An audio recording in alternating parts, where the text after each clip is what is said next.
ಬೆಳಗಿನ ತಿಂಡಿಗೆ ಕ್ವಿಕ್ಕಾಗಿ ಒಂದು ಈಸಿ ರೆಸಿಪಿಯನ್ನು ನೋಡೋಣ ಇವತ್ತು.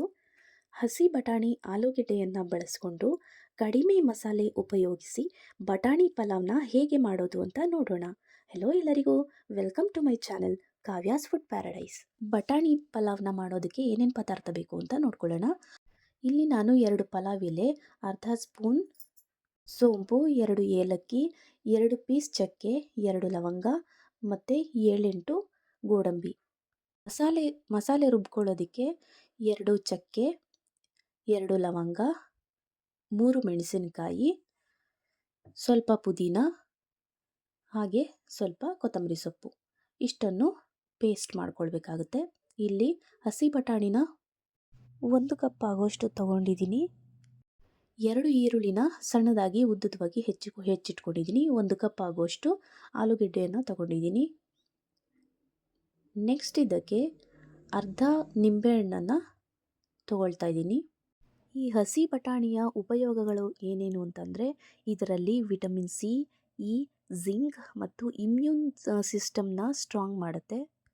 ಶುಂಠಿ ಬೆಳ್ಳುಳ್ಳಿ ಪೇಸ್ಟನ್ನು ತೊಗೊಳ್ತಾ ಇದ್ದೀನಿ.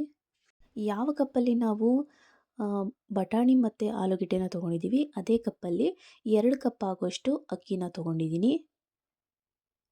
2 ಕಪ್ ಅಕ್ಕಿನ ಹಾಕ್ಕೊಂಡು ನೀಟಾಗಿ ತೊಳ್ಕೊಳ್ಬೇಕು ಇದನ್ನು.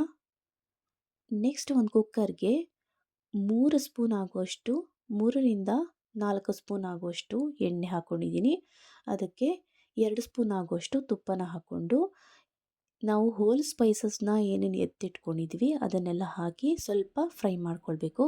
ಅದಾದಮೇಲೆ ಈರುಳ್ಳಿನ ಹಾಕ್ಕೊಂಡು ಮತ್ತೆ ಈರುಳ್ಳಿ ಚೆನ್ನಾಗಿ ಫ್ರೈ ಆಗೋವರೆಗೂ ಫ್ರೈ ಮಾಡ್ತಾ ಇರಬೇಕು. ನೋಡಿ, ಇವಾಗ ಚೆನ್ನಾಗಿ ಫ್ರೈ ಆಗಿದೆ ಈರುಳ್ಳಿ. ಇದಕ್ಕೆ 1 ಹಸಿರು ಮೆಣಸಿನಕಾಯಿನ ಕಟ್ ಮಾಡಿ ಹಾಕ್ಕೊಳ್ತಾ ಇದ್ದೀನಿ. ಇದು ಚೆನ್ನಾಗಿ ಫ್ರೈ ಆದಮೇಲೆ ಬಟಾಣಿ ಮತ್ತು ಆಲೂಗೆಡ್ಡೆನ ಹಾಕ್ಕೊಂಡು ಎಣ್ಣೆನಲ್ಲೇ ಚೆನ್ನಾಗಿ ಫ್ರೈ ಮಾಡ್ಕೊಳ್ಬೇಕು. ಇದು ಸ್ವಲ್ಪ ಫ್ರೈ ಆಗ್ತಿದ್ದಂಗೆ ನಾವು ಶುಂಠಿ ಬೆಳ್ಳುಳ್ಳಿ ಪೇಸ್ಟನ್ನು ಹಾಕ್ಕೊಳ್ಬೇಕಾಗುತ್ತೆ. ಇದು ಹಸಿ ವಾಸನೆ ಹೋಗೋವರೆಗೂ ಚೆನ್ನಾಗಿ ಫ್ರೈ ಮಾಡ್ಕೊಳ್ಳಿ. ಇದು ಹಸಿ ಬಟಾಣಿ ಆಗಿರೋದ್ರಿಂದ ಬೇಗ ಬೆಂದು ಬಿಡುತ್ತೆ. ಹಾಗಾಗಿ ನೆಕ್ಸ್ಟ್ ಇದಕ್ಕೆ ರುಬ್ಬಿಟ್ಕೊಂಡಿರುವಂತಹ ಮಸಾಲೆನ ಹಾಕ್ಕೊಂಡು ಚೆನ್ನಾಗಿ ಫ್ರೈ ಮಾಡ್ಕೊಳ್ಳೋಣ. ಹಸಿ ಸ್ಮೆಲ್ ಹೋಗೋವರೆಗೂ ಚೆನ್ನಾಗಿ ಒಂದು 2 ನಿಮಿಷನಾದ್ರೂ ಫ್ರೈ ಮಾಡ್ಕೊಳ್ಬೇಕು ಇದನ್ನು.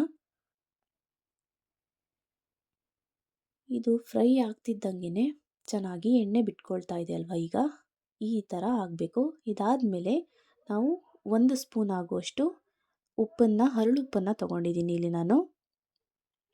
ಇದಾದಮೇಲೆ ನಾವು ಇದಕ್ಕೆ ನೀರನ್ನು ಹಾಕ್ಕೊಳ್ತಾ ಇದ್ದೀನಿ. ಇಲ್ಲಿ ನಾನು 2 ಕಪ್ ಆಗುವಷ್ಟು ಅಕ್ಕಿಯನ್ನು ತಗೊಂಡಿದ್ದೆ. 4 ಕಪ್ಪು ನೀರನ್ನು ಹಾಕ್ಕೊಂಡಿದ್ದೀನಿ ಇಲ್ಲಿ ನಾನು. ಅಳತೆ ಮಾಡಿ ಇಟ್ಕೊಂಡಿದ್ದೆ, ಅದೇ ರೀತಿ ಹಾಕ್ಕೊಂಡಿದ್ದೀನಿ.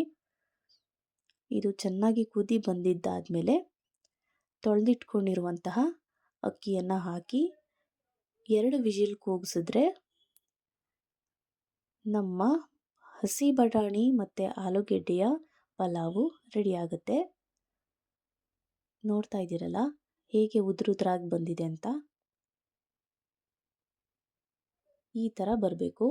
ಇದಾದಮೇಲೆ ನೆಕ್ಸ್ಟ್ ನಾನು ನಿಂಬೆಹಣ್ಣನ್ನು ಹಿಂಡ್ಕೊಳ್ತಾ ಇದ್ದೀನಿ. ಮೊದಲೇ ಹಾಕ್ತಾರೆ ಕೆಲವರು, ಬಟ್ ನಾನು ನೆಕ್ಸ್ಟ್ಗೆ ಹಾಕ್ತಾ ಇದ್ದೀನಿ. ಇದನ್ನು ಹಾಕ್ಕೊಂಡು ಮತ್ತೆ ಇನ್ನೊಂದು ಸರಿ ಮಿಕ್ಸ್ ಮಾಡಿ ಚೆನ್ನಾಗಿ ಮತ್ತೆ ಕ್ಲೋಸ್ ಮಾಡಿಬಿಟ್ಟು ಕುಕ್ಕರ್ನ ಹಾಗೆ ಇಡ್ತಾ ಇದ್ದೀನಿ. ಯಾಕೆಂದರೆ ಅದು ಹುಳಿ ಅಂಶ ಎಲ್ಲ ಕಡೆಗೂ ಹೀರ್ಕೊಳ್ಳಿ ಅಂತ ಅಂದ್ಬಿಟ್ಟು. ಇಲ್ಲಿ ನಾನು ಅದಕ್ಕೆ ಸಿಂಪಲ್ಲಾಗಿ ರಾಯ್ತ ಮಾಡ್ಕೊಂಡಿದ್ದೀನಿ. ಏನಿಲ್ಲ, ಇದಕ್ಕೆ ಟೊಮ್ಯಾಟೊ, ಈರುಳ್ಳಿ, ಕೊತ್ತಂಬರಿ ಸೊಪ್ಪು ಮತ್ತು ಮೊಸರನ್ನ ಹಾಕ್ಕೊಂಡು ಚೆನ್ನಾಗಿ ಮಿಕ್ಸ್ ಮಾಡ್ಕೊಳ್ತಾ ಇದ್ದೀನಿ. ಅದಕ್ಕೆ ರುಚಿಗೆ ತಕ್ಕಷ್ಟು ಉಪ್ಪನ್ನು ಹಾಕ್ಕೊಂಡು ಚೆನ್ನಾಗಿ ಮಿಕ್ಸ್ ಮಾಡಿಕೊಂಡ್ರೆ ಆಯಿತು. ಇದರ ಕಾಂಬಿನೇಷನ್ ಮೊಸರು ಬಜ್ಜಿ ಇಲ್ಲ ಅಂತಂದರೆ ತುಪ್ಪ, ಬೆಣ್ಣೆ ಯಾವುದಕ್ಕಾದ್ರೂ ಚೆನ್ನಾಗಿರುತ್ತೆ. ಆದರೆ ಸಿಂಪಲ್ಲಾಗಿ ನಾವು ಮಾಡ್ಕೊಂಡಿರೋದ್ರಿಂದ ಇದೆಷ್ಟೇ ಸಾಕು ಅಂತ ಅನಿಸುತ್ತೆ. ನೋಡಿ, ಇವಾಗ ಪೀಸ್ ಪಲಾವ್ ಅಥವಾ ಬಟಾಣಿ ಪಲಾವ್ ರೆಡಿಯಾಗಿದೆ. ನೀವೇ ನೋಡ್ತಾ ಇದ್ದೀರಲ್ಲ ಹೇಗೆ ಕಾಣಿಸ್ತಾ ಇದೆ ಅಂತ. ತುಂಬಾ ರುಚಿಯಾಗಿರುತ್ತೆ, ಸಿಂಪಲ್ ಆಗಿರುತ್ತೆ, ಅಂದರೆ ಮೈಲ್ಡ್ ಆಗಿರುತ್ತೆ. ಮಸಾಲೆಗಳು ಜಾಸ್ತಿ ಇಲ್ಲದೆ ಇರೋದ್ರಿಂದ ತುಂಬಾ ಆರೋಗ್ಯಕ್ಕೂ ಒಳ್ಳೆಯದು. ಬಟಾಣಿ ಪಲಾವ್ನ ಹೇಗೆ ಮಾಡೋದು ಅಂತ ನೋಡಿದ್ರಲ್ವಾ. ಇನ್ನೂ ನನ್ನ ಚಾನಲ್ನ ಯಾರ್ಯಾರು ಸಬ್ಸ್ಕ್ರೈಬ್ ಮಾಡಿಲ್ವೋ ದಯವಿಟ್ಟು ಸಬ್ಸ್ಕ್ರೈಬ್ ಮಾಡಿ, ಹಾಗೆ ನನ್ನ ಚಾನಲ್ನ ಸಪೋರ್ಟ್ ಮಾಡಿ. ಎಲ್ಲರಿಗೂ ಥ್ಯಾಂಕ್ ಯು ಸೋ ಮಚ್.